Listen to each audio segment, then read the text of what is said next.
بہت زیادہ نقصان ہے اس انسان کا اس میں کہ اگر انسان کی چھینک رک جائے، ایک تو ہے کہ چھینک آئی رکی، چلو 1 گھنٹہ بعد دوبارہ آئے گی، کل دوبارہ آئے گی، لیکن اگر چھینک 100% رک جائے، کہتے ہیں اس سے انسان کا کیا ہے، بہت زیادہ نقصان ہے۔ تو جب کسی انسان کو چھینک آئی، ایک تو یہ ہے کہ اس کو زکام ہو یا کوئی اور چیز ہو، وہ الگ بات ہے، لیکن نارمل حالات میں جب انسان کو چھینک آتی ہے، کہتے ہیں اس سے اس کو بہت زیادہ فائدہ حاصل ہوتا ہے، لہٰذا وہ اس کو کیا کہنا چاہیے، الحمدللہ، تمام قسم کی تعریفیں اللہ کے لیے۔ اور جو یہ سنے گا کہ اس کو چھینک آئی، اس کو فائدہ ملا، اس نے یرحمک اللہ کہا، تو مجھے کیوں برا لگے گا، میں خوش ہوں۔ لہٰذا اپنی خوشی کا اظہار کیسے، یرحمک اللہ، ہاں واقعی اللہ آپ پر اپنا رحم کرے، آپ کو نعمتوں سے نوازے، آپ کو جو مصیبت آنے والی تھی اس سے بچائے، چھینک بند ہو کر کے جو آپ کو خطرہ تھا اس سے بچائے،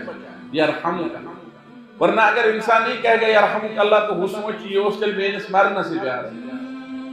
آپ نے بات سمجھی؟ اس سے کیا ہوگا، آپس میں ایک وہ نفرت کا ماحول بنے گا کہ جناب مجھے چھینک آئی، میں بال بچا، میں ٹھیک ہو گیا، تو یہ تس سے مس نہیں ہوا، پھر یہ میرے مرنے کا ہی انتظار کر رہا تھا۔ تو لہذا جب یہ سنے گا کہ اس نے حمد کی، اللہ کی تعریف کی، اس کو فائدہ حاصل ہوا، یہ اپنی مسرت اور خوشی کا پیغام اس کو دے دے کہ جناب آپ کی سلامتی پر میں بھی خوش ہوں، یرحمک اللہ، اللہ آپ کو اپنی رحمت سے نوازے، رحم آپ پر فرمائے، وہ کہے گا یہدیکم اللہ ویصلح بالکم، اللہ تعالیٰ آپ کو اچھی چیزوں کی رہنمائی کرے، یہدیکم اللہ، اچھی چیزوں کی رہنمائی کرے، ویصلح بالکم، اور آپ کے جتنے بھی کام ہیں، آپ کی جو صحت ہے، آپ کا جو وجود ہے، اس سب میں اللہ تعالیٰ آپ کو اصلاح سے نوازے، خوبیوں سے اور اچھائیوں سے نوازے۔ یہ دعائیں جب مسلمان آپس میں ایک دوسرے کو دیں گے تو نفرت کا ماحول ختم ہوگا، محبت کا ماحول پیدا ہوگا، آپس میں دشمنی کم ہوگی، دوستی بڑھ جائے تو للہ اما بعد، کتاب آپ کے پاس موجود ہے، کتاب الجامع من بلوغ المرام، بلوغ المرام سے وہ احادیث الگ نکالی گئی ہیں جو کتاب الجامع کے تحت امام ابن حجر عسقلانی رحمۃ اللہ علیہ نے ذکر کی ہے۔ جو کتاب بلوغ المرام ہے اس کا پورا نام ہے بلوغ المرام من ادلۃ الاحکام۔ بلوغ المرام میں اصل میں وہ احادیث ذکر کی گئی ہے جن سے احکام ثابت ہوتے ہیں، امر نہی، حلال حرام، احکام ثابت ہوتے ہیں۔ بنیادی طور پر بلوغ المرام کا مقصد یا بنیادی طور پر بلوغ المرام نامی کتاب کا موضوع فضائل یا آداب نہیں ہے، اس کے 100% برعکس ریاض الصالحین۔ ریاض الصالحین میں بنیادی مقصد ہے وہ احادیث جمع کرنا جن احادیث میں فضائل ہیں، ان میں وہ احادیث جمع کرنے کا بالکل بھی کوئی مقصد نہیں ہے جن میں احکام ہے۔ یہ کس کتاب میں ہے؟ ریاض الصالحین۔ ریاض الصالحین کنہوں نے لکھی ہے؟ امام نووی رحمۃ اللہ علیہ۔ اور بلوغ المرام کنہوں نے لکھی ہے؟ ابن حجر عسقلانی رحمۃ اللہ علیہ۔ بخاری کی شرح کنہوں نے لکھی ہے؟ فتح الباری، حافظ ابن حجر عسقلانی رحمۃ اللہ علیہ۔ اور مسلم کی شرح کنہوں نے لکھی ہے؟ امام نووی رحمۃ اللہ علیہ۔ امام نووی نے اس سے پہلے آپ نے پڑھا ہوگا اربعین بھی لکھی ہے، الاربعین النوویہ، یہ امام نووی رحمۃ اللہ علیہ نے لکھی ہے، جس میں احکام، آداب، زہد، تقوی، اخلاقیات، اس سب کی حدیثیں جمع ہیں۔ اور ایک سیمسٹر ایسا گزرا ہے سابقہ اس میں کورس میں جس میں آپ لوگوں نے کون سی کتاب؟ اربعین نوویہ پڑھی ہے۔ اربعین نوویہ میں من جملہ طور پر احکام، آداب، فضائل وغیرہ اس سب کی حدیثیں تھیں، لیکن اب آپ پڑھنے جا رہے ہیں آداب کی حدیثیں، لیکن کس کتاب سے؟ بلوغ المرام سے۔ یہ جو آپ نے سنا کہ بلوغ المرام کا منہج کیا ہے، اس میں کون سی حدیثیں ہیں، ان سب کے بعد، ان احادیث کے بعد، حافظ ابن حجر رحمہ اللہ نے ایک ایسی کتاب جمع کی بلوغ المرام کے اندر، ایک ایسا چپٹر، مین موضوع بیان کیا جس میں احکام کے علاوہ آداب اور فضائل کی حدیثیں ذکر کی۔ یہ چونکہ ان کی کتاب کا اصل موضوع نہیں ہے، لیکن آخری باب کے طور پر، آخری چپٹر کے طور پر کتاب الجامع نام رکھا۔ ایسی کتاب، ایسا چپٹر جو جمع کرتا ہے، کس کو جمع کرتا ہے؟ احکام، آداب، فضائل، ان ساری چیزوں کو۔ ورنہ اگر کتاب الجامع نام نہیں رکھتے تو یہ حدیثیں بلوغ المرام کا حصہ نہیں ہے، یہ حدیثیں بلوغ المرام کا منہج نہیں ہے، اس کا موضوع نہیں ہے۔ لوگ کہتے کہ ابن حجر رحمہ اللہ نے اپنا جو قصد تھا، ارادہ تھا، موضوع جو مقرر کیا تھا، ٹارگٹ جو بنایا تھا، اس کو توڑ دیا ہے، اس سے باہر نکلے ہیں، کیونکہ انہوں نے وہ حدیثیں لائی جو حدیثیں اصلاً ان کی کتاب کا موضوع نہیں تھا، لیکن انہوں نے کس کے تحت لائی ہے؟ کتاب الجامع۔ اگر آپ سے کوئی کہے کہ بلوغ المرام میں کتاب الجامع کے نام سے کتاب کیوں ہے تو جواب واضح ہوگا۔ آج تک آپ لوگ سنتے تھے کتاب الطہارہ، وہ کتاب جس میں طہارت کی حدیث ہے، کتاب الصلاۃ، وہ کتاب جس میں نماز کی حدیث ہے، کتاب الزکوٰۃ، وہ کتاب جس میں زکوٰۃ کی حدیث، کتاب الآداب جس میں ادب کی حدیث، رقائق جس میں دل نرم کرنے والی حدیث ہے، کتاب البیوع جس میں بیع و شراء کی حدیث ہے۔ لیکن یہ کتاب الجامع کیا چیز ہے اور کتاب الجامع سے کیا مقصد ہے، اس کا کیا مطلب ہے؟ آج تک تو ہم نے نہیں سنا۔ ترمذی میں یا دوسری کتابوں میں وہاں تو صاف پتہ چلتا ہے عنوان سے کہ اس عنوان کے تحت، مثلا کتاب الصلاۃ سے کہ صلاۃ کے تحت نماز کی حدیثیں، کتاب الزکوٰۃ کے عنوان سے زکوٰۃ کی حدیثیں، کتاب الفضائل یا کتاب المناقب، اس کے عنوان سے پتہ چلتا ہے کہ فضائل اور مناقب کی حدیثیں ہوں گی۔ تو یہ کتاب الجامع سے کیا پتہ چلتا ہے؟ اس میں کون سی حدیث ہے؟ اصل میں دیکھنا ہے کہ یہ کس کتاب میں ہے کتاب الجامع۔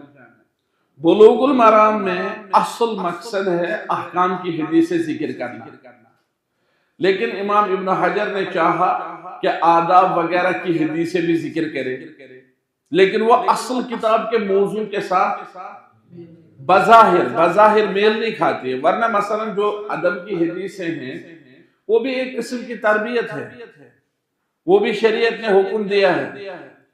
اللہ تعالیٰ نے قرآن مجید میں فرمایا ما آتاکم الرسول، اور آداب کی حدیثیں بھی وہ ہیں جو ما آتاکم میں شامل ہیں، یہ بھی رسول صلی اللہ علیہ وسلم نے یہ چیزیں دی ہیں، لیکن ظاہراً اور علماء کے مناہج کے اعتبار سے آداب کی حدیثیں احکام میں داخل نہیں ہیں، اور کتاب ہے من ادلۃ الاحکام، احکام کی دلائل، فلاں حکم ہے، اس حکم کی دلیل کیا ہے، تو اس میں آداب وغیرہ کی روایت شامل نہیں ہے۔ وہ فضائل کی حدیثیں وہ کس میں؟ ریاض الصالحین میں ہونی چاہیے۔ اچھا، ایک اور نقطہ جو آپ کو یاد رکھنا بہت ضروری ہے، پہلے بلوغ المرام وجود میں آئی ہے یا ریاض الصالحین؟ ریاض الصالحین۔ جو جواب نہیں دیتے ہیں، کون سے طالب علم جنہوں نے جواب نہیں دیا؟ آپ جواب نہیں دیا۔ پہلے بلوغ المرام لکھی گئی ہے ریاض الصالحین؟ بلوغ المرام، جزاک اللہ خیر۔ آپ نے جواب نہیں دیا، آپ نے جواب دیا، کیا جواب دیا؟ ریاض الصالحین، جزاک اللہ خیر۔ آپ نے تو یہ سوچ رہے ہیں کہ یہ دونوں کو جزاک اللہ خیر، اب صحیح کون ہے؟ آپ نے جواب دیا نہ، کون سی کتاب ہے؟ ریاض الصالحین۔ اگر پتہ ہے بولیے، ان کو ہمت ہوگی اور آپ کو کہیں گے جزاک اللہ خیر۔ تو جن طالب علموں نے 40 میرے پاس پڑھی ہے ان کو پتہ ہوگا کہ پہلے ریاض الصالحین لکھی گئی پھر بلوغ المرام، کیونکہ پہلے امام نووی آئے ہیں اور پھر ابن حجر. لیکن بخاری اور مسلم کی شرح کی وجہ سے نووی نے مسلم کی شرح کی، ابن حجر نے بخاری کی. ایسا لگتا ہے شاید ابن حجر پہلے تھا اور نووی بعد میں تھا، لیکن ایسا نہیں ہے، الٹ ہے، پہلے نووی تھا پھر ابن حجر. کہتے ہیں نووی نے بخاری کی ایک شرح لکھی ہے لیکن وہ مفقود ہے. اور اس سے زیادہ جو بات ثابت ہے کہ نووی نے احکام پر مبنی ایک کتاب حدیثوں کی لکھنی شروع کی تھی. کس کے بعد؟ ریاض الصالحین کے بعد، لیکن وفات ہو گئی، وہ کتاب مکمل نہیں ہو پائی. پھر ابن حجر رحمۃ اللہ علیہ نے دیکھا کہ گنجائش موجود ہے، موقع ہے.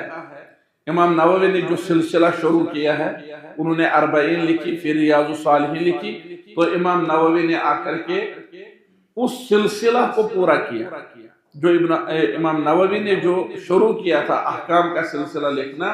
ابن حجر کو اللہ نے یہ توفیق عطا فرمائی کہ انہوں نے اس بارے میں کتاب لکھی بلوغ المرام، اور مکمل لکھنی شروع کی اور مکمل. تو کتاب الجامع میں آج ہم شروع کریں گے. کتاب الجامع میں باب الادب.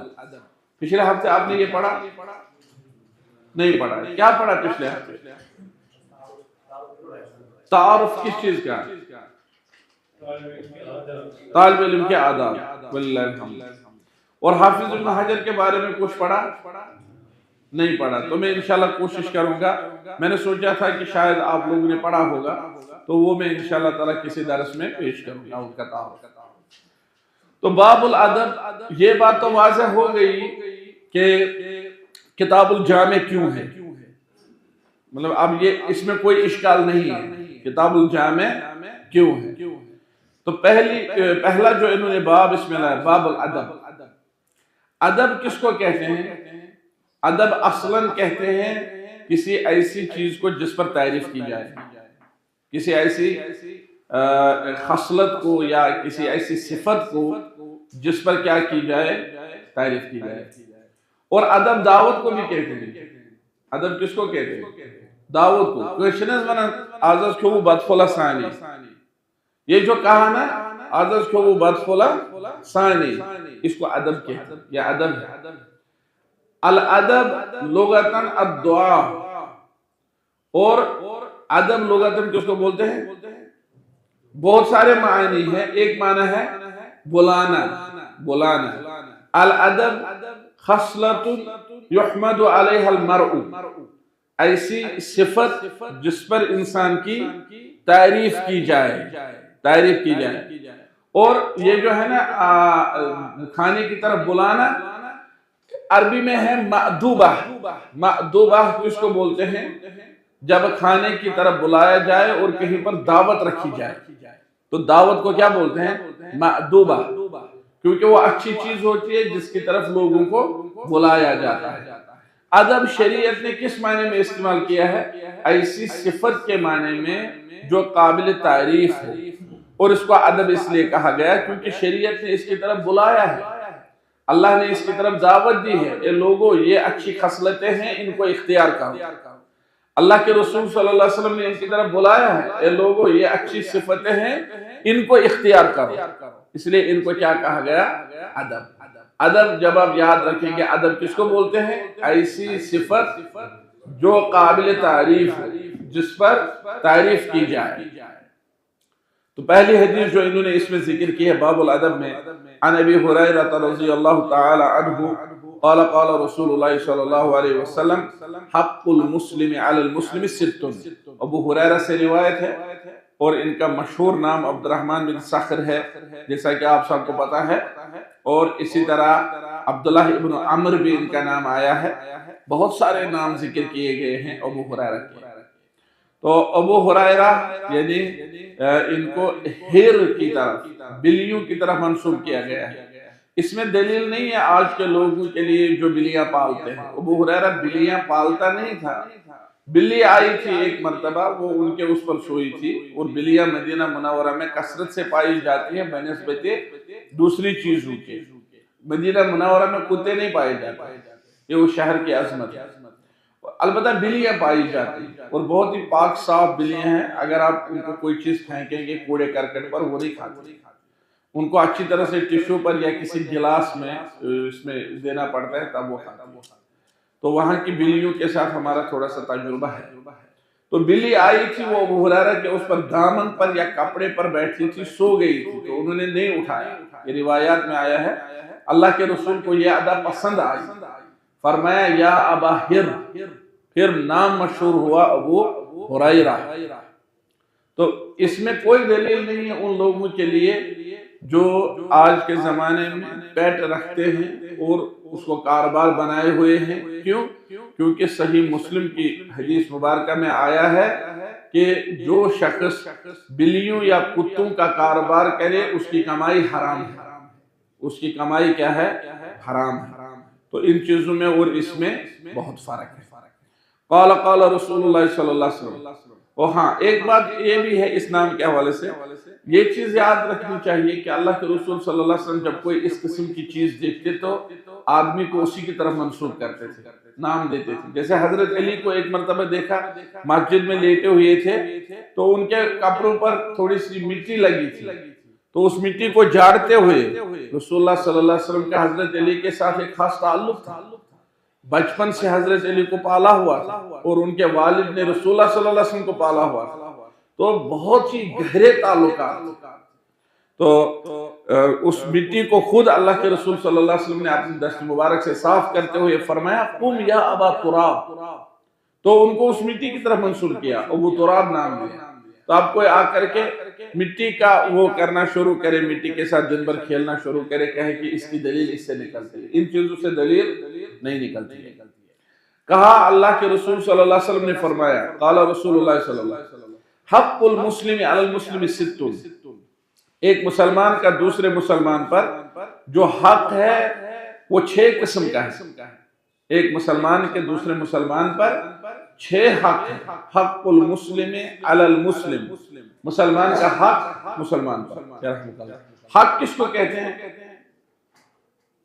حق کس کو کہتے ہیں؟ القول الثابت اللازم، ایسی بات جو ثابت ہو، جو لازم ہو، یہ لکھ کر رکھو۔ حق کس کو بولتے ہیں؟ القول الثابت اللازم، وہ بات جو ثابت ہو، جو لازم ہو۔ حق المسلم علی المسلم، الفاظ تو حدیث کے اس قسم کے ہیں کہ یہ ظاہری طور پر کسی حکم کے ساتھ تعلق نہیں رکھتی ہے حدیث، لیکن اس سے حکم ثابت ہوتا ہے، لیکن اس سے حکم ثابت ہوتا ہے۔ جیسے اس حدیث کے الفاظ اس طرح ہیں، یا ایھا المسلم یجب علیکا، اے مسلمان آپ پر واجب ہے، کیونکہ حق واجب کے معنی میں بھی آتا ہے۔ جو آپ نے لکھا نا الثابت اللازم، لازم واجب کے معنی میں ہے، واجب، لازم، ثابت، یہ سب ایک قسم کے الفاظ ہیں۔ تو جیسے کہا گیا ہے کہ اے مسلمان یجب علیکا، آپ پر واجب ہے، تجاہ اخیک المسلم، اپنے مسلمان کے لیے ستن، 6 چیزیں۔ تو اس طرح سے یہ حدیث جو ہے اپنے مضمون کے اعتبار سے کیا ہے، اس میں حکم موجود ہے۔ اس میں کیا موجود ہے؟ کیا ہے؟ اذا لقیتہ فسلم علیہ۔ اب دیکھو کلام کا موڑ بدل دیا، ابھی تک تھا مسلمان کے مسلمان پر 6 حق، یہ مسلمان کون ہے پتہ نہیں، غیب ہے، کون سے مسلمان کے 6 حق ہیں وہ بھی پتہ نہیں۔ اب دیکھیں کلام تبدیل کیا، فرمایا جب آپ اس کو ملو گے تو آپ اس پر سلام کریں۔ اب پہلے رسول اللہ صلی اللہ علیہ وسلم غائب کے بارے میں فرما رہے تھے، اب کس کے بارے میں؟ حاضر کو کہہ رہے ہیں، جب آپ اس کو ملیں گے۔ تو یہ ہر کلام میں اس قسم کا اسلوب پایا جاتا ہے، یہ ہر کلام میں اس قسم کا اسلوب پایا جاتا ہے، اور ایک کمال قسم کی بلاغت اور کلام میں جو خوبصورتی ہو اس کی مثال ہے۔ فرمایا اذا لقیتہ فسلم علیہ، جب آپ اس سے ملاقات کریں گے تو اس پر سلام کہنا، ملاقات کے وقت سلام کرنا۔ اب اس میں بہت ساری حدیثیں ہیں جن میں یہ فرمایا گیا ہے کہ کم تعداد والے زیادہ تعداد والوں کو سلام کریں، ضوابط مقرر کیے گئے، یہ اصل ہے، آپس میں سلام کریں۔ پھر ضابطے ہیں، جو کھڑا ہوگا وہ بیٹھے ہوئے کو سلام کریں، جو چل رہا ہوگا وہ رکے ہوئے کو سلام کرے، جو سواری پر ہوگا وہ پائیدل والے پر سلام کرے گا۔ آپ نے بات سمجھی؟ اذا لقیتہ فسلم علیہ، اذا جب یہ زمانے کی جو ہے وہ وضاحت کرتا ہے، جب آپ اس سے ملیں گے۔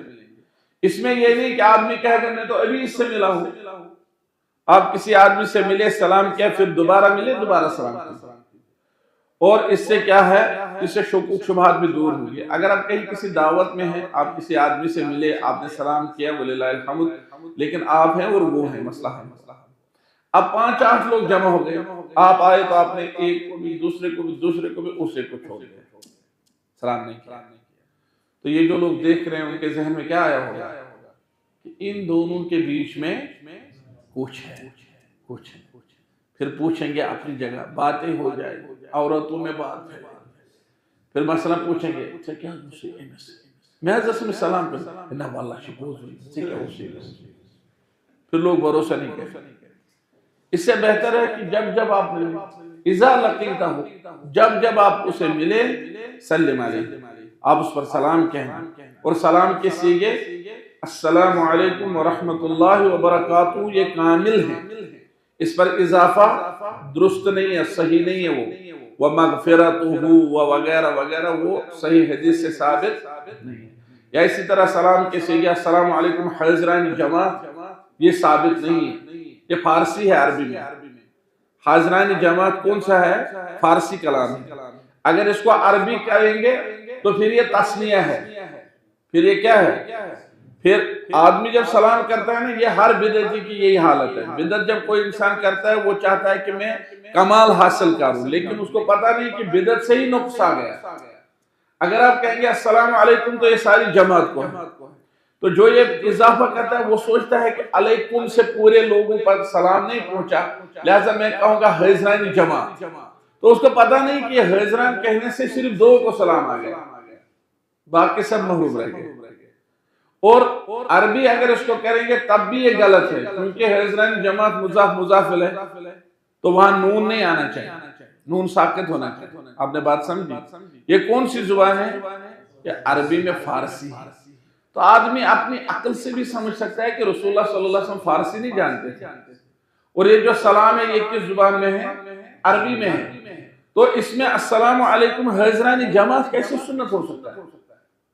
فارسی کلام میں کیسے حدیث ہو سکتی ہے؟ آپ نے بات سمجھی؟ تو علا کل حال، ہاں یہ جائز ہے کہ اگر کوئی کہے السلام علیکم، بعض اوقات کچھ لوگ السلام علیکم پر اعتراض کرتے ہیں، اس پر کوئی اعتراض نہیں، السلام علیکم کہیں یا السلام علیکم کہیں، اس میں کوئی حرج نہیں، اس میں صرف معرفہ اور نکرہ کا فرق ہے، الف لام سے صرف کون سا فرق ہے؟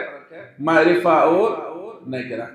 السلام علیکم اگر الف لام معرفہ استغراق کے لیے ہو تو اس کا مطلب ہے کہ ہر قسم کی سلامتی آپ کے لیے ہو، اور اگر الف لام نہ لگایا جائے السلام علیکم کہا جائے تو اس کا مطلب یہ ہے کہ ایک قسم کی سلامتی آپ پر، لیکن یہ جائز ہے، اور سلام علیکم بہت ساری احادیث سے جائز ہے۔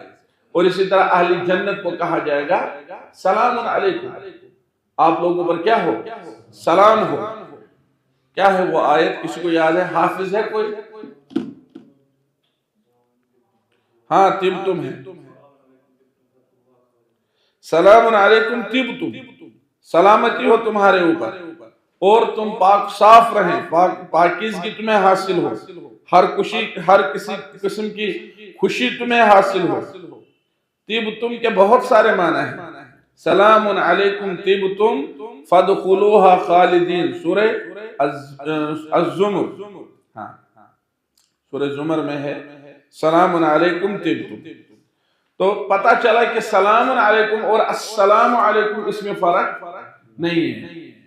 تو اذا لقیتہ فسلم علیہ واذا دعاک فاجبہ، جب وہ آپ کو دعوت پر بلائے، آپ کو پکارے تو اس کی بات تسلیم کرو، اس کی بات قبول کرو۔ یہ جو دعا کا ہے یہ عام ہے، اس میں کھانے کی دعوت بھی مراد ہو سکتی ہے اور اس میں عام دعوت بھی مراد ہو سکتی ہے۔ جب وہ آپ کو بلائے تو آپ جاؤ، ممکن ہے اس کو آپ کی مدد کی ضرورت ہو، ممکن ہے اس کو آپ کی کسی مشورے کی ضرورت ہو۔ اذا دعاک فاجب، جب وہ آپ کو پکارے بلائے تو آپ اس کے پاس جاؤ۔ یہ مت کہو کہ میں بیزی ہوں، مجھے کہاں ٹائم ہے آپ کے پاس آنے کا، مجھے کیا فائدہ ہوگا اگر میں آپ کے پاس آؤں گا، ایسا مت کہو، ایسا مت کہو۔ لیکن اس میں یہ بھی ضابطہ ہے کہ کوئی انسان دوسرے کا وقت خواہ ضائع نہ کرے۔ اللہ کے رسول ایسا نہیں کرتے، کسی کا وقت خواہ ضائع نہیں کرتے۔ اب کوئی سنے گا کہ مسلمان کا حق ہے مسلمان پر تو وہ دوسرے مسلمان کو ہمیشہ بلاتا ہی رہے، ایسا نہیں۔ اور عام طور پر اس لفظ سے جو معنی مراد لیا گیا ہے اہل علم کی طرف سے، وہ دعوت کے لیے لیا گیا ہے۔ جب وہ آپ کو دعوت پر بلائے تو اس کی دعوت قبول کرنا۔ تو اس میں ضابطہ یہ ہے کہ دعوت وہ ہونی چاہیے کہ جس دسترخوان پر معصیت نہ ہو رہی ہو۔ اگر کہیں دسترخوان پر شراب پلائی جا رہی ہو اور آپ کو اس پر دعوت پر بلایا گیا ہو تو اس میں شرکت کرنا جائز نہیں ہے۔ لیکن اگر آپ کے جانے سے پہلے کوئی معصیت ہوئی ہو تو اس کا کوئی آپ پر اثر نہیں ہے۔ آپ جائیں گے، آپ کے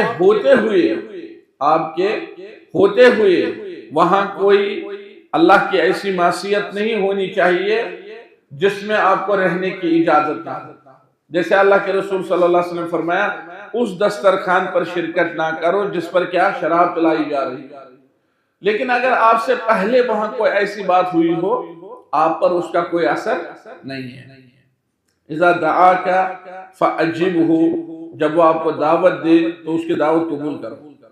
وَإِذَا اسْتَنصَحَكَ فَانصَحْهُ، جب وہ آپ سے مشورہ مانگے یرحمک اللہ تو اس کو مشورہ دے دو، خیر خواہی کرو، نصیحت کرو۔ جب وہ نصیحت طلب کرے، یہ حق ہے، یہ انسان پر واجب ہے کہ جب کوئی بھائی نصیحت طلب کرے تو اگر انسان کو محسوس ہو کہ اس کو میری نصیحت کی ضرورت ہے تو وہ نصیحت کرے، یہ حق ہے، یہ واجب ہے۔ اذا استنصحک فانصحہ، جب آپ سے وہ نصیحت طلب کرے، اس سے پتہ چلتا ہے کہ انسان کو دوسروں سے نصیحت طلب کرنی چاہیے۔ اس سے پتہ چلتا ہے کہ انسان کو دوسروں کو دعوت کرنی چاہیے۔ یہ حدیثیں جہاں ایک طرف سے ان لوگوں کو واجب بتا رہی ہیں کہ آپ کو دعوت قبول کرنی ہے، قبول تو تبھی کرے گا نا جب وہ دعوت کرے گا۔ آپ نے بات سمجھی؟ آپ کو نصیحت کرنی ہے، نصیحت تو تبھی کرے گا نا جب وہ نصیحت طلب کرے گا۔ تو ان حدیثوں سے دونوں طرف سے، ایک طرف سے پتہ چلتا ہے اس کو دعوت کرنا قبول کرنا واجب ہے، لیکن دوسری طرف سے پتہ چلتا ہے کہ اس کو دعوت کرنی چاہیے۔ اس سے کیا ہوگا؟ اس سے تکلفات اور وحشت دور ہوگی۔ بعض لوگ کہیں جاتے ہیں اتنا تکلف کرتے ہیں، گھر والے کچھ پیش کرتے ہیں تو ہاتھ نہیں لگاتا ہے، بڑا متقی اور پرہیزگار اور زاہد اپنے آپ کو پیش کرتا ہے، تو ایسا درست نہیں ہے۔ اور بعض لوگوں کے بارے میں تو سنا ہے، واللہ عالم بالصواب یہ صحیح ہوگا کہ نہیں ہوگا، سنا ہے، آپ لوگوں کو زیادہ پتا ہوگا کہ جب وہ سسرال جاتا ہے کوئی آدمی تو وہ اپنے گھر سے ٹفن میں کھانا ساتھ لے کر جاتا ہے۔ یہ کس قسم کا تشدد ہے؟ یہ تو اسلام نے نہیں سکھایا ہے کہ آدمی کے، یہ عام مسلمان کو کہا گیا ہے کہ عام مسلمان کو دعوت کرو، اور جس کو دعوت کری جائے گی اس کو کہا گیا کہ آپ پر واجب ہے، آپ کو دعوت کی گئی ہے، آپ پر واجب ہے، آپ جاؤ قبول کرو، وہاں کھانا کھانا۔ اب اگر وہ ٹفن لے کر گھر سے ہی جائے گا یا کسی کے سامنے رکھا جاتا ہے، آپ نے نہیں دیکھا وہ فرشتے گئے تھے ابراہیم علیہ السلام کے پاس تو انہوں نے، ابراہیم نے تعجب سے پوچھا الا تاکلون، تو کونس کیا آپ لوگ کیوں نہیں کھاتے؟ تو یہ معیوب ہے آدمی کہیں جائے اور تکلف کرے، نہ کھائے، ان کے کھانے کو کیا مطلب ایسا سمجھے کہ مطلب میں اس سے کئی درجہ اونچا ہوں کہ میں یہ چیز کھاؤں۔ آپ نے بات سمجھی؟ تو اس لیے واجب کیا اس کو، جب آپ جاؤ گے تو دعوت قبول کرو، دعوت کی جائے گی دعوت قبول کرو۔ آپ سمجھتے ہو کہ مثلا میرا سٹیٹس اونچا ہے، وہ ہے، یہ ہے، نہیں، مسلمان نے آپ کو دعوت کی، یہ قبول کرو۔ ہاں اب تو ایسا ہے کہ کبھی واقعی انسان مشغول رہتا ہے، واقعی انسان کو فرصت نہیں ہوگی، وہ الگ بات ہے، لیکن اگر انسان بیٹھا ہوا ہے، مشغول نہیں ہے، تو دعوت قبول کرنا واجب ہے۔ اسی طرح نصیحت کرنا، جب اس سے کوئی نصیحت طلب کرے، اور خاص طور پر اس وقت جب اس کو نصیحت کی اشد ضرورت ہو اور کوئی اور نصیحت کرنے والا نہ ہو۔ آج تو میں دیکھتا ہوں بعض طالب علموں نے یہ ٹرینڈ بنائی ہے کہ جب بھی کسی استاد سے ملتے ہیں استاد نصیحت کرے، ایسا بھی ٹھیک نہیں، ایسا بھی ٹھیک نہیں۔ اور بہت سارے اساتذہ پھر کہتے ہیں کہ نہیں جی میں آپ کو کیا نصیحت کروں، میں تو خود نصیحت کا محتاج ہوں، کہتے ہیں ایسے۔ لیکن اصل یہ ہے کہ جب یہ کون سی نصیحت ہے، مثال کے طور پر کسی مسلمان کو کہیں پر شادی کرنی ہے، تو آپ نے محلے کے علاقے کے کسی صاحب تجربہ یا صاحب علم یا صاحب بصیرت کے پاس آتا ہے، اس سے پوچھتا ہے، تو اس پر واجب ہے کہ اس کو نصیحت کرے، خیر خواہی بیان کرے، اچھا مشورہ دے دے، خاص طور پر جب اس کو پتا ہو کہ یہ محتاج ہے اور میرے سوا یا مجھ پر بھروسہ کر رہا ہے، میرے سوا کسی کو نہیں پوچھ رہا ہے، یا میرے سوا اس کو کوئی بتانے والا نہیں۔ البتہ اگر عام نصیحت ہو، کثرت سے علماء موجود ہوں، تو اس میں بھی تکلف کرنے کی ضرورت نہیں ہے۔ اذا استنصحک فانصح، جب آپ سے وہ نصیحت اور خیر خواہی طلب کرے تو آپ اس کو نصیحت کریں۔ وَإِذَا عَطَسَ فَحَمِدَ اللَّهَ، جب اس کو چھینک آئے، وَإِذَا عَطَسَ، جب چھینک آئے، فَحَمِدَ اللَّهَ، پھر وہ اس چھینک پر اللہ کی حمد بیان کرے، الحمدللہ کہے، فَشَمِّتْهُ، تو آپ اس کو جواب دے دیں۔ اور وہ جواب کیسے؟ اللہ کے رسول نے فرمایا آپ یرحمک اللہ کہیں، اور وہ جب سنے گا تو وہ کہے گا یہدیکم اللہ ویصلح بالکم۔ آپ نے بات سمجھی؟ تو یہ ادب ہے، کیونکہ کہتے ہیں یہ جو چھینک ہے نا، اگر علیاذ باللہ یہ رک جائے، اس سے انسان کا بہت بڑا نقصان ہے، بہت زیادہ نقصان ہے اس انسان کا اس میں، کہ اگر انسان کی چھینک رک جائے، ایک تو ہے کہ چھینک آئی رکی، چلو 1 گھنٹہ بعد دوبارہ آئے گی، کل دوبارہ آئے گی، لیکن اگر چھینک 100% رک جائے، کہتے ہیں اس سے انسان کا کیا ہے؟ بہت زیادہ نقصان ہے۔ تو جب کسی انسان کو چھینک آئی، ایک تو یہ ہے کہ اس کو زکام ہو یا کوئی اور چیز ہو، وہ الگ بات ہے، لیکن نارمل حالات میں جب انسان کو چھینک آتی ہے، کہتے ہیں اس سے اس کو بہت زیادہ فائدہ حاصل ہوتا ہے، لہٰذا وہ اس کو کیا کہنا چاہیے؟ الحمدللہ، تمام قسم کی تعریفیں اللہ کے لیے۔ اور جو یہ سنے گا کہ اس کو چھینک آئی، اس کو فائدہ ملا، اس نے یرحمک اللہ کہا، تو مجھے کیوں برا لگے گا؟ میں خوش ہوں، لہذا اپنی خوشی کا اظہار کیسے؟ یرحمک اللہ، ہاں واقعی اللہ آپ پر اپنا رحم کرے، آپ کو نعمتوں سے نوازے، آپ کو جو مصیبت آنے والی تھی اس سے بچائے، چھینک بند ہو کر کے جو آپ کو خطرہ تھا اس سے بچائے، یرحمک اللہ۔ ورنہ اگر انسان نہیں کہے گا یرحمک اللہ تو حسوچ یہ ہوسٹل میں جس مرنا سے پیار ہے۔ آپ نے بات سمجھی؟ اس سے کیا ہوگا؟ آپس میں ایک وہ نفرت کا ماحول بنے گا کہ جناب مجھے چھینک آئی، میں بال بچا، میں ٹھیک ہو گیا، تو یہ تس سے مس نہیں ہوا، پھر یہ میرے مرنے کا ہی انتظار کر رہا تھا۔ تو لہذا جب یہ سنے گا کہ اس نے حمد کی، اللہ کی تعریف کی، اس کو فائدہ حاصل ہوا، یہ اپنی مسرت اور خوشی کا پیغام اس کو دے دے کہ جناب آپ کی سلامتی پر میں بھی خوش ہوں، یرحمک اللہ، اللہ آپ کو اپنی رحمت سے نوازے، رحم آپ پر فرمائے، وہ کہے گا یہدیکم اللہ ویصلح بالکم، اللہ تعالیٰ آپ کو اچھی چیزوں کی رہنمائی کرے، یہدیکم اللہ، اچھی چیزوں کی رہنمائی کرے، ویصلح بالکم، اور آپ کے جتنے بھی کام ہیں، آپ کی جو صحت ہے، آپ کا جو وجود ہے، اس سب میں اللہ تعالیٰ آپ کو اصلاح سے نوازے، خوبیوں سے اور اچھائیوں سے نوازے۔ یہ دعائیں جب مسلمان آپس میں ایک دوسرے کو دیں گے تو نفرت کا ماحول ختم ہوگا، محبت کا ماحول پیدا ہوگا، آپس میں دشمنی کم ہوگی، دوستی بڑھ جائے گی۔ آپ نے بات سمجھی؟ تو اس کے بعد فرمایا اذا مرض فعودہ، جب وہ بیمار پڑ جائے تو اس کی تیمارداری کرنے کے لیے جانا۔ کبھی ایسا ہوتا ہے آدمی مر جاتا ہے، پھر ہم لوگ جاتے ہیں تعزیت پر، پھر پوچھتے ہیں امس ما جو اس کے تکلیف دبا یہ جو 6 رتن ایڈمٹ ہسپتال، 6 ماہ سے ہسپتال میں تھا، 1 سال سے بیمار تھا، اس کا ہمیں پتہ ہی نہیں ہوتا۔ کبھی ہم خبر گیری کے لیے جاتے ہی نہیں، قریبی ہمسایہ رشتہ دار، لیکن جب سنتے ہیں مر گیا تو کہتے ہیں چلو 1 قیرات ثواب ہے، جنازہ پڑھیں گے۔ بہت سارے لوگ جنازہ کو لازم سمجھتے ہیں، لیکن جو تیمارداری ہے اس کو لازم نہیں سمجھتے۔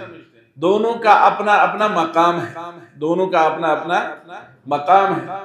ابھی آپ لوگ کہو گے کہ ہم تو طالب علم ہیں، ہم تو چھوٹے ہیں، ہمیں کیا ضرورت ہے جانے کی، نہیں جانا چاہیے۔ اور جو گھر کے بڑے ہیں جب وہ کہیں تیمارداری کے لیے جائیں تو انہیں گھر کا کوئی چھوٹا بچہ ساتھ لینا چاہیے تاکہ اس کو بھی عادت رہے۔ یہ تربیت ہے، یہ اعلیٰ اخلاق اور فضائل ہیں، یہ منتقل ہوتے ہیں۔ کیا ہوتے ہیں؟ منتقل ہوتے ہیں۔ چھوٹے اپنے بڑوں سے سیکھتے ہیں۔ جب آپ سنیں گے محلہ میں کوئی بیمار ہے، گاؤں میں کوئی بیمار ہے، کسی کو کوئی مسئلہ ہے، اگر آپ کو کوئی عذر نہ ہو، کوئی اپنی کوئی مجبوری نہ ہو، تو آپ کو اس کی تیمارداری کے لیے جانا چاہیے۔ 10 منٹ، 5 منٹ، 2 منٹ، اور اس میں بہت سارے یہ ہیں کیا آداب ہے تیمارداری کے، اور سب سے بڑا ادب یہ ہے جب آپ جائیں گے تو ان کے لیے دعا کرے لا بأس بہ طہور انشاءاللہ، کوئی حرج نہیں، کوئی بات، اس سے اللہ تعالیٰ آپ کو فائدہ پہنچائے گا انشاءاللہ، آپ کے گناہ مٹ جائیں گے، آپ گناہوں سے پاک ہو جائیں گے۔ طہور ان کا مطلب کیا ہے؟ گناہوں سے پاک ہو جائیں گے، اور انشاءاللہ آپ کہیں گے تاکہ اس بیمار کا دل جو ہے خوش ہو جائے، اس کو یہ نہ لگے کہ میں مصیبتوں کا مارا ہوں تو بیماریوں نے مجھے حملہ کیا، پتہ نہیں میں کس قسم کا آدمی تھا۔ نہیں، آپ اس کو تسلی دیں گے اور دعائیں کریں گے، اور اس کے بعد جتنا جلدی ہو سکے نکلیں گے، جتنا جلدی ہو سکے نکلیں گے۔ چائے وغیرہ ان چیزوں کا انتظار نہیں کرنا چاہیے، ان چیزوں کا انتظار نہیں کرنا چاہیے، جتنا جلدی ہو سکے آپ آئے، خبر گیری کی، طبیعت پوچھی، نکل گئے۔ اور اس میں ایک ادب یہ بھی ہے کہ آپ پہلے معلوم کریں کہ یہ جو بیمار ہے جس کے پاس میں جا رہا ہوں یہ کون سی چیزیں پسند کرتا ہے، یا طبیب نے اس کو کون سی چیزیں کھانے کی اجازت دی ہے، تو کچھ ہدیہ کے طور پر ساتھ لے لیں۔ 2-3 سنترا، درجن ضروری نہیں ہے، اگر درجن بھی لے جائے طاقت ہو تو کوئی بات نہیں، لیکن کبھی انسان سوچتا ہے میرے پاس اتنی زیادہ طاقت نہیں، آپ کیسے لوں گا؟ نہیں، 2-3 چیزیں، یا آب زمزم گھر میں ہو وہ چیز، یا کوئی اور چیز، اس سے کیا ہوتا ہے، اس سے بیمار کا دل بہت زیادہ خوش ہوتا ہے، بھلے ہی وہ کھائے یا نہ کھائے، لیکن دل کیا ہوتا ہے۔ البتہ اس چیز کو رواج کی شکل نہیں دینی چاہیے، رواج کی شکل نہیں دینی، پھر لوگ رواج بناتے ہیں، اور پھر خبر گیری کے لیے جانا، طبیعت پوچھنے کے لیے جانا، یہ تو بیمار کے لیے پتہ نہیں وہ خوشی کا باعث ہوگا یا نہیں ہوگا، لیکن جانے والوں کے لیے تو غم کا باعث ضرور ہوتا ہے۔ جانے والے تو پریشان ہوتے ہیں، اب جن کے پاس گئے وہ خوش ہوں گے یا نہیں وہ الگ بات ہے، لیکن یہ رواج کس کو، بیمار کو ٹھیک نہیں کرتے ہیں، اچھے لوگوں کو بیمار کر دیتے ہیں، لہذا رواج کی شکل نہیں دینی چاہیے۔ اب اس میں اتنی سختی بھی نہیں کرنی چاہیے کہ لوگ کہیں گے کہ ہمارے گھر بالکل کوئی چیز نہیں لانا، یہ بھی ٹھیک نہیں ہے، یا کوئی کہے گا میں جاؤں گا میں بالکل کوئی چیز ساتھ نہیں لے جاؤں گا، بھائی یہ بھی ٹھیک نہیں ہے۔ یا اللہ کے رسول صلی اللہ علیہ وسلم کے طریق مبارک اور ان کے عظیم کردار کے برعکس، کان رسول اللہ صلی اللہ علیہ وسلم یقبل الہدیۃ ویثیب علیہا، اللہ کے رسول صلی اللہ علیہ وسلم ہدیہ قبول کرتے تھے، انہوں نے یہ نہیں کہا تھا کہ میرے گھر کوئی چیز نہ لانا، بعض اوقات ہدیہ لے جاتے ہیں تو وہ واپس کر دیتے ہیں، نہیں ساتھ لے جاؤ ہمیں ضرورت نہیں ہے، ایسا نہیں، کان یقبل الہدیہ، ہدیہ لینا سنت ہے، ہدیہ لیتے تھے، وَيُصِيبُ عَلَيْهَا، اور اس پر بدلہ بھی دیتے تھے، وہ بھی جب آتے تھے یا وہ بھی جب موقع محل پاتے تو وہ بھی واپس میں ہدیہ دے دیتے تھے، لیکن اس چیز کو رواج نہیں بنانا چاہے۔ اب رواج اور ہدیہ میں کیا فرق رہے گا؟ اس میں ضابطہ یہ ہے، رواج وہ ہے کہ جب انسان کہے اس کے بغیر بالکل گنجائش نہیں، داخلی نہیں ہو سکتے ہیں جب تک ہاتھ میں کچھ نہ ہو. تو یہ رواج. یا جب انسان کہے انہوں نے اتنا لایا میں اس کا ڈبل کروں تو یہ غلط ہے. یہ ٹھیک ہے. اگر یہ پیسہ کی صورت میں ہوگا تو یہ سود ہے. یہ انسان کو تباہ کر کے رکھ دے گا. سونے چاندی کی صورت میں ہو تو یہ سود ہے. یہ تباہ کر کے رکھ دے گا سماج. لیکن ہدیہ کیا ہے کہ اس نے آپ کو مثلا 2 سنترے لائے, آپ نے واپسی میں ایک چھوٹی سی عطر کی شیشی دے دی. نہ آپ نے قیمت دیکھی نہ انہوں نے قیمت دیکھی. نہ آپ نے سوچا کہ یہ کم ہے یا زیادہ ہے, نہ انہوں نے سوچا یہ کم ہے کہ زیادہ ہے. اور اسے آپ سے محبت, تہادو تہابو. اللہ کے رسول صلی اللہ علیہ وسلم نے فرمایا ہدیہ دے دو اور محبت بڑھ جائے. وَإِذَا مَرِضَ فَعُودُهُ. جب بیمار ہو جائے بیمارداری کے لیے جانا. وَإِذَا مَاتَ فَاتَّبِعُوهُ. جب وہ مر جائے تب اس کے جنازہ کے لیے جانا, اس کے پیچھے پیچھے چلنا. فَاتَّبِعُوهُ یعنی جنازے کے پیچھے پیچھے چلنا, ساتھ چلنا. اگر ضرورت ہو, مجبوری ہو تو آگے بھی چل سکتے ہیں. اگر مجبوری ہو تو آگے بھی چل سکتے ہیں. اگر مجبوری نہ ہو تو پھر جنازے کے پیچھے چلنا آگے چلنے سے افضل ہے, بلکہ آگے نہیں چلنا چاہیے, وہی بہتر ہے. وعن ابی ہریرہ رضی اللہ تعالی عنہ قال قال رسول اللہ صلی اللہ علیہ وسلم انظروا الى من هو اسفل منکم. اللہ کے رسول نے فرمایا اس شخص کی طرف دیکھو جو آپ سے کم تر ہو. یہ دنیا کے اعتبار سے, دین کے اعتبار سے نہیں. وَلَا تَنظُرُوا إِلَى مَنْ هُوَ فَوْقَكُمْ. اس کی طرف نہ دیکھو جو آپ سے بڑھ کر ہو. فَهُوَ أَجْدَرُ. جب آپ ایسا کرو گے تو زیادہ یہ اس چیز میں آپ کی مدد کرے گا, مددگار ثابت ہوگا. اللہ تَزْدَرُوا نِعْمَةَ اللَّهِ عَلَيْكُمْ, کہ جو اللہ نے تمہیں نعمتیں عطا کی ہیں آپ ان کو حقیر نہیں سمجھو گے. جب آپ 2 آدمی آپ کے سامنے, جب آپ اپنے سے بڑے کی طرف دیکھو گے تو آپ اللہ کی نعمتوں کو حقیر سمجھیں گے. جب آپ اپنے سے کمتر کی طرف دیکھیں گے تو یہ زیادہ مناسب ہے, یہ زیادہ فائدہ مند ہے, زیادہ یہ ہے معاون ہے آپ کے لیے کہ آپ اللہ کی نعمتوں کو حقیر نہیں سمجھیں. آپ نے جوتا پہنا ہوا ہے, جب آپ اس کو دیکھیں گے جس کو جوتا نہیں ہے, صرف موزہ پہنے ہوئے ہیں, موزہ میں چل رہا ہے اس کے بعد جوتا نہیں, تو آپ اللہ کی تعریف کریں گے یا نہیں کریں گے؟ آپ نے جوتے پہنے, موزے پہنے, آپ آدمی کو دیکھ رہے ہیں اس کے پاؤں ہی نہیں, وہ ان سٹیکس پر چل رہا ہے, چھڑیوں پر چل رہا ہے. آپ اللہ کی تعریف کریں گے کہ نہیں کریں گے؟ اچھا اس کے برعکس آپ سائیکل پر ہیں اور ایک آدمی کریٹا میں چل رہا ہے, آپ کہیں گے خدا ایسا میں کر دی سائیکل ہے, تو آپ اس سائیکل کو بھی جو ہے وہ کیا کہیں گے غصہ اسی پر اتاریں گے.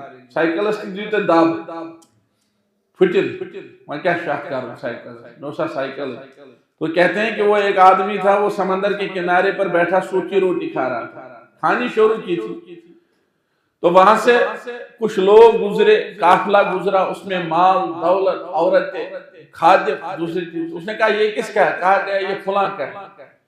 تو اس نے اللہ سے گلہ کیا, شکوہ کیا, نافرمانی کی, کفرانی نعمت. کہا اے اللہ اس کو یہ سب دے دیا اور میرے لیے یہ سوچی روٹی, جاؤ یہ بھی میں نہیں کھاؤں گا, اٹھا کر پھینک.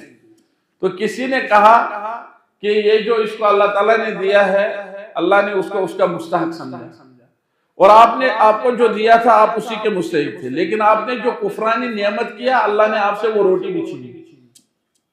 اللہ نے آپ سے وہ ایک روٹی بھی چھینی. تو اللہ کل حال انسان کو چاہیے کہ وہ شکرانی نعمت کرے, کفرانی نعمت نہ کرے. لیکن یہ کس میں ہے؟ دنیا کے معاملے میں. یہ آخرت کے معاملے میں نہیں ہے. لا حسد الا فی اثنتین. 2 چیزوں میں حسد جائز ہے. حسد کا مطلب کیا ہے؟ ادھر رشک کرنا, غبطہ. آپ کسی کو دیکھیں گے آپ سے بڑھ کر عالم ہے, آپ کہیں گے کہ میں اس سے بڑھ کر بننا چاہتا ہوں. آپ کسی کو دیکھیں گے آپ سے بڑھ کر عابد ہے, آپ کہیں گے میں اس سے بڑھ کر بننا چاہتا ہوں. آپ نہیں کہیں گے چلو اس نے 2 کتابیں پڑھی ہیں میں نے 1 پڑھ لی کافی, یہ نہیں کہیں گے. اس میں آپ کو آگے بڑھنا ہے, اس میں آپ کو آگے بڑھنا ہے. اور دنیا میں بہت سارے شاگرد اپنے اساتذہ سے آگے بڑھے ہیں, اپنے اساتذہ سے آگے بڑھے ہیں. یہ دنیا کے معاملے میں ہے, یہ آخرت کے معاملے میں نہیں ہے. فہو اجدر، یہ افعال کا صیغہ ہے. جدیر کس کو بولتے ہیں؟ کہ کوئی ایسی چیز جو آپ کی ہمت افزائی کرے، حوصلہ افزائی کرے، جو اہم ہو، زیادہ مناسب ہو. جیسے یہاں پر ترجمہ لکھا گیا ہے زیادہ مناسب، یعنی جو اہم ہو. تو تیسری حدیث جو ہے نواس بن سمعان رضی اللہ تعالیٰ عنہ سے کہا سألت رسول اللہ صلی اللہ علیہ وسلم عن البر والاسم، کہا میں نے اللہ کے رسول صلی اللہ علیہ وسلم سے نیکی اور برائی کے بارے میں پوچھا.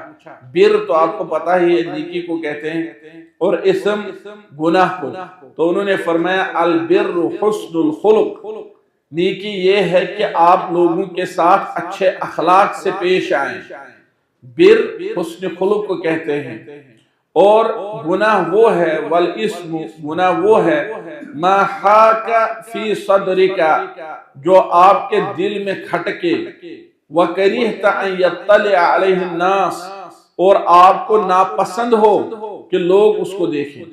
آپ چاہتے ہو کہ کسی طرح یہ چھپ کر رہے، لوگوں کو پتہ نہیں چلنا چاہیے. جو ہی آپ کوئی ایسا کام کریں گے جو حسن اخلاق کا ہو تو سمجھ لیجئے یہ نیکی ہے، البر حسن الخلق. لیکن جب آپ ایسا کام کریں گے جس میں آپ کو تردد ہو، ایسا درست ہے یا درست نہیں ہے، تو اس کام کو چھوڑ دیں جب تک آپ کسی کو نہ پوچھیں. جب آپ کسی سے پوچھیں گے وہ آپ کا اشکال دور کرے گا، وہ کہے گا یہ جائز ہے، پھر آپ اس پر چلیں. پھر وہاں آپ اپنے سینے کے کھٹکنے کی طرف نہ دیکھیں، کیونکہ اب آپ کو جواب اس کی طرف سے آیا ہے جو آپ سے بڑھ کر جاننے والا ہے. یا اگر آپ کو کسی نے کہا یہ حرام ہے تو اب آپ سینے کے تردد کی طرف نہ جائیں. جس چیز کو حرام قرار دیا گیا ہے اس سے بالکل آپ رک جائیں. آپ نہ کہیں کہ مجھے دل مطمئن نہیں ہے اس کے حرام ہونے پر. نہیں، آپ کو انہوں نے کہا یہ حرام ہے جو آپ سے بڑھ کر جاننے والے ہیں. جب ایسا ہوا، حکم آیا، آپ نے سوال پوچھا تھا، اس پر فتویٰ آیا، پھر فتویٰ پر عمل کرنا. آپ نے بات سمجھی؟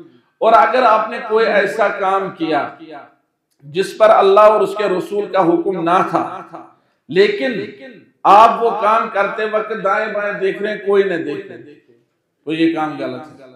لیکن اگر اللہ اور اس کے رسول کا حکم ہے پھر آپ سوچتے ہیں کہ کوئی نہیں دیکھنا چاہیے، تو یہ نیکی ہے.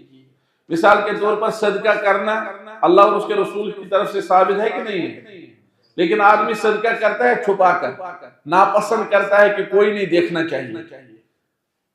جو ایک حدیث میں آیا ہے کہ وہ آدمی عرش کے سائے کے نیچے ہوگا قیامت کے دن، جس دن کوئی سایہ نہیں ہوگا عرش کے سائے کے سوا. کون سا آدمی؟ رجل تصدق بالصدقہ، وہ آدمی جس نے کوئی صدقہ کیا، فاخفا، اس نے وہ صدقہ پوشیدہ رکھا. کتنا پوشیدہ رکھا؟ حتی لا تعلم شمالہ ما تنفق یمینہ، دائیں ہاتھ کو بھی پتہ نہیں چلتا ہے کہ بائیں ہاتھ کو بھی پتہ نہیں چلتا ہے کہ دائیں ہاتھ نے کتنا خرچ کیا. تو اس آدمی نے جو کام کیا یہ اس نے چھپایا یا نہیں چھپایا؟ لوگوں کا دیکھنا پسند کیا یا ناپسند کیا؟ اب کوئی کہے گا کہ بھائی آپ ناپسند کرتے ہو لوگوں کا دیکھنا، لہذا یہ کام غلط ہے. نہیں، اس کام کا غلط اور صحیح ہونے کا اصل حکم شرعاً ثابت ہے. یہ جو حدیث ہے وَكَرِهْتَ أَن يَطَّلِعَ عَلَيْهِ النَّاسِ، اس میں وہ چیزیں ہیں جن کا شرعی طور پر پہلے سے آپ کے پاس حکم موجود نہ ہو. اگر آپ کے پاس حکم موجود نہیں ہے، آپ نے اپنے کسی استاد سے، عالم سے پوچھا، انہوں نے جواب دیا، تو تَعَيَّنَ الْمَصِيرُ إِلَيْهِ، اس کی طرف چلنا، اس کے مطابق عمل کرنا لازم ہے. اب اگر شریعت کا حکم موجود ہے، پھر آپ نے کوئی چیز چھپانا پسند کیا اور آپ نے پسند کیا کہ لوگ اس کو نہیں دیکھنے چاہیے، تو اس کا وہی حکم رہے گا جو شرعاً حکم ہے. صدقہ افضل ہے اور اس کو چھپا کر آپ انجام دے رہے ہیں، اس میں کوئی گناہ کی بات نہیں. وَكَرِهْتَ أَن يَطَّلِعَ عَلَيْهِ النَّاسِ، گناہ وہ ہے جس کو آپ یہ پسند کریں گے یا ناپسند کریں گے کہ اگر لوگ دیکھیں، اور آپ کوشش کریں گے کہ لوگ نہیں دیکھنے چاہیے. یہ کن چیزوں میں ہے جن کا حکم الگ سے ثابت نہیں ہے، جس میں تردد ہو جائے. کچھ مت پوچھنا ہے، کلاس ختم ہو گئی، میں نکلنے والا ہوں. کچھ مت پوچھنا ہے کیا وہ سر؟ اچھا، وَكَرِهْتَ أَن يَطَّلِعَ عَلَيْهِ النَّاسِ، یہ اس کا عملی وہ ہے. کہتے ہیں سوال ایک ہے کہ باہر پوچھوں گا. ناپسند کرتا ہے کہ لوگ سارے اس سوال کو جان لیں. چلے کوئی بات نہیں. والا نیرس تھاوس نیرس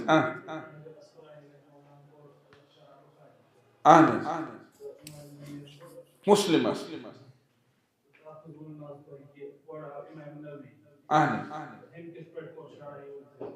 کتاب آسنا موجود کتاب آس موجود بخاری تہ مسلم. امام نووی آو تم کر بخاری است شرح مسلم است. بخاری روز موجود سہ گئی مفقود. مگر اس مسلم تم سن شرح روز اور سپوز مثال تم کر بخاری شرح کی کتاب آسنا موجود تم تج مسلم کرن شرح اخ پر ہم وچ بخاری شرح شن ونکس تس موجود کہ مسلم گئی مے برونٹھ مکمل تم کر بخاری شرح.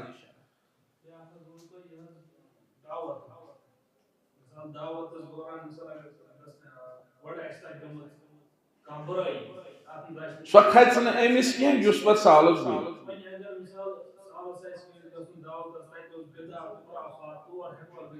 کیا بدعت خرافات کیا ہے مثال کیا بدعت دعوتس مز کم بدعت گژھِ کینٛہہ تہِ ما گوٚو بدعت کیا گوٚو ژٕ زن ونکھ تتھ چیٖزس بدعت یُس نہٕ آسہِ گۄڈٕ بوز حظ برادر ژٕ زن ونکھ تتھ چیٖزس بدعت یُس نہٕ آسہِ گۄڈٕ چھُنہ اَسہِ کرُن متعین بدعت کیٛاہ گوٚو خرافات کیٛاہ گٔے کیٛازِ یُس یہِ خانٛدر چھُ یہِ چھُ معاملاتو منٛز اتہِ چھِ 99% جٲیز معاملاتو منٛز چھُ تی حرام یا دلیٖل آسہِ حرام آسنٕچ. یُس اَسہِ یہِ پانے چھُنہ بنومُت خانٛدرس منٛز ہُہ تہِ حرام ہُہ تہِ حرام ہُہ تہِ حرام تیوٗت طوٗفان چھُنہٕ کینٛہہ.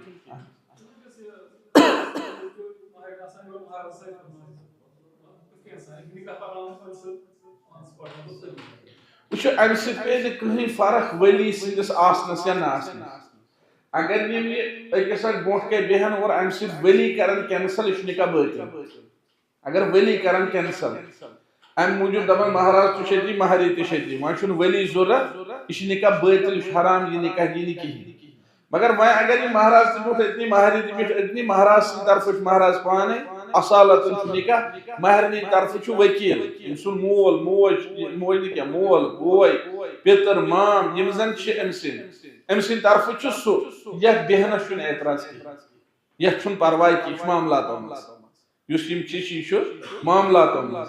اتہِ چھُ یِمن زیادٕ کھۄتہٕ زیادٕ کرُن پردُک وردُک احتمام یُتھ نہٕ غٲر محرم مرد وٕچھن کینٛہہ باقٕے چیٖز تِم چھِ الگ چیٖز ثٲبت یعنی پردٕ سُہ چھُ خانٛدرٕ وِزِ تہِ تہٕ سُہ چھُ امہِ فنکشن نیبرٕ تہِ سُہ چھُ الگ اکھ ٹھوس چیٖز اکھ ثٲبت تمیُک چھُ یِمن احتمام تھاوُن.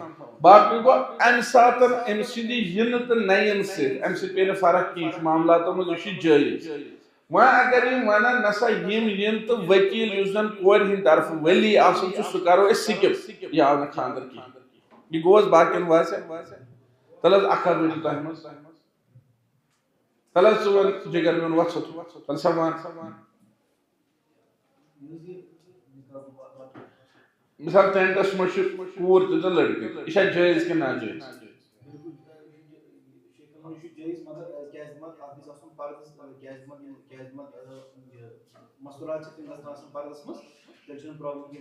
اور یُس یہِ پردُک حُکم چھُ یہِ چھُنہٕ یتھ خانٛدرسٕے یوت سۭتۍ تعلق تھاوان یہِ چھُ الگ أکِس مُسلمان سٕنٛزِ زندگی منٛز سٲرسٕے زندگی منٛز چھِ پردٕکۍ احکام ثٲبت. یِم احکام اوٚتام پردٕکۍ تِم گژھن نہٕ خانٛدرٕچہِ فنکشن سۭتۍ کینسل تِم چھِ امہِ ساتہٕ تہِ ثٲبت. ٹھیٖک وۄنۍ اگر یِمو ووٚن دوٚپُکھ یہِ حظ چھُ لڑکہٕ مثال بہٕ آوُس نکاح پرنہِ دوٚپُکھ یہِ حظ چھُ لڑکہٕ ژٕ پرژھ حظ أمِس ژےٚ چھُیا قبوٗل آ یہِ حظ چھُ کوٗر أمِس پرژھ حظ ژےٚ چھُیا قبوٗل یہِ یی نہٕ نکاح کینٛہہ. کورِ ہٕنٛدِ بدلہٕ چھُ کٔمِس وَنُن تِہنٛدِس ؤلِیَس ہر صوٗرتس یُس اتھ چھِ لُکھ ونان یہِ ہسا گوٚو اصالتنس منٛز چھُنہٕ کورِ ہُنٛد دخل کِہینۍ. اصالت تہٕ وکالت نکاح اتھ چھِ فرق کٔمۍ سٕنٛدِ طرفہٕ لڑکہٕ سٕنٛدِ طرفہٕ. اگر لڑکہٕ پانہٕ آسہِ موٗجوٗد سُہ گوٚو اصالتن اگر لڑکہٕ بیٚیہِ کٲنٛسہِ سوزِ سُہ گوٚو وکالتن. کورِ ہٕنٛدِ طرفہٕ چھُ ہر حالتس منٛز تٔمۍ سُنٛد ؤلی تھاوُن. کورِ ہٕنٛدۍ لا نکاح الا بِولی کور ہند طرف ہر حالتس من تھون تم سند ولی پتہ گو ولی یم آسن بہت دونوے ٹینٹس من یت پہ آز بہناون اس پہ لوکن ہنگ تو منگ پہ سختی کریں ہاں اس پہ شرعی طور اس ات نقطہ سہ گو ولی سن موجود نکاح کرن عقد کم سند ذریعہ ولی سن ام زن ونو تہ نکاح کرو عقد کور پرسو پانے یہ جائز کی مے پور اکس جائے نکاح تن گو ریت کھنڈ شاید تمو ونو تھی پرسو کور پانے تک گو پہ بحث تمو ون تھی پرسا کور پانے مے مون مے دس تیل پرن بھی نکاح کی کور ہن مول تو باقی مہراز تم سن اصالتن گو مہراز موجود تو وکالتن گو اگر نہ مہراز آسیا کہین اور الحمدللہ تمو مون تم مطلب نا بڑ ویل کوالیفائڈ فیملی اس دونوں طرفو تمو مون تمو سمجھ تک گو واریاہ زیادہ اور سوال جواب تمو سمجھ اصل پٹھن دوک نا یہ صحیح اور لاسٹس پٹھن یتھے پرسنش وٲرۍ وٲژ مے پرُژھ اکہِ طرفہٕ مہرازس بیٚیہِ طرفہٕ پرُژھُم بچی ہندس فادرس ڈائریکٹ پرُژھ مے کورِ حالانکہ سۄ تہِ ٲس تٔتی ٹینٹس منٛز موجود یہ بنوک فیشن ات یہ سہلاب ات میں ہیک بہ شوب تھیت بت یہ بنوک فیشن یہ ما ضرورت نہ مثال کے طور پر تو وچھو ام ساتن یس بے پردگی گژھان تتھ اجازت پہ توے اس ونان کہ اس زن یہ پرد یہ امی اور فنکشن خاطر کی یہ اکس مسلمانس سرسی زندگی من تھاون اور وی چھنہ کتھ ات من کم کم فیشن البتہ ونو اخ چیز اس ہیکو نمن چیزن حرام قرار دت کیاز یم معاملاتو مز لوکن ہندین معاملاتن مز یل نہ اللہ تعالی ہن حرام قرار دت یم معاملات یل نہ رسول اللہ صلی اللہ علیہ وسلم دت اس ہیکو یم چیز حرام قرار دت